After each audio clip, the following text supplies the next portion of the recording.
Сүүлийн жилүүдэд ялангуяа хөдөө орон нутагт ширээний теннисний спортыг сонирхон хичээллэх хүүхэд багчуудын тоо өсөн нэмэгдэж байгаа бөгөөд Ховд аймгийн өсвөрийн тамирчид улсын аварга шалгаруулах тэмцээнд оролцож жил ирэх тусам амжилтаа ахиулсаар байна.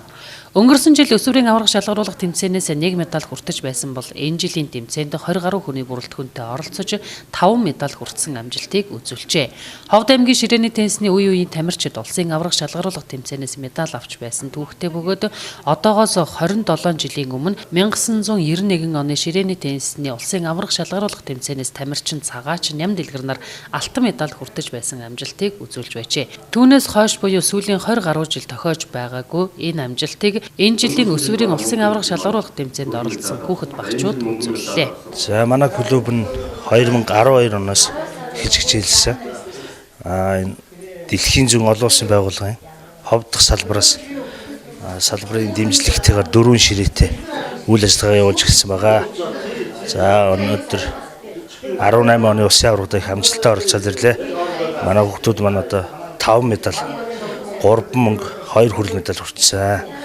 Энэ жилийн ширээний теннисний өсвөрийн улсын аварга шалгаруулах тэмцээний 13-аас 15 насны ангилалд Ховд аймгийн ширээний теннисний тамирчин Мөнх Эрдэнэ мөнгөн медаль, Шин Цэцэг хүрэл медаль, Оюн Эрдэнэ хүрэл медаль, 10-аас 12 насны ангилалд Батбаяр мөнгөн медаль, 9-өөс доош насны ангилалд Мичид мөнгөн медаль хүртсэн байна.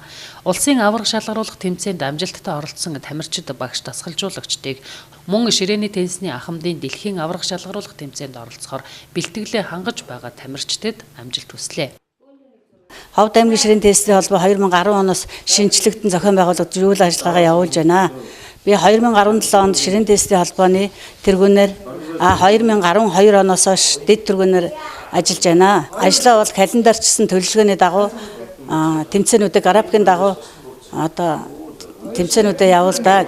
Тэгэд энэ жил бол өсвөрийн улсын аварга шалгаруулах тэмцээнээс манай Ховд аймаг амжилттай оролцож 5 тамирчин медаль хүртлээ. Ахмад тамирчид бол Америкийн нэгдсэн улсаас болох Лас-Вегас хотын хотод болох тэмцээнд спортын мастер бүх болдогч бид хоёр тэмцээнд явж оролцох гэж байна. Ховд аймгийн ширээний теннисний холбоо нь 2010 оноос эхлэн шинжлэгдэн үйл ажиллагаагаа явуулж байгаа бөгөөд 2012 оноос эхлэн холбооныхоо дэргэд ширээний теннисний клуб байгуулан өнөөдрийн байдлаар 7-оос 16 насны 30 орчим тамирчидтайгаар бэлтгэл сургуулиудаа хийж байна.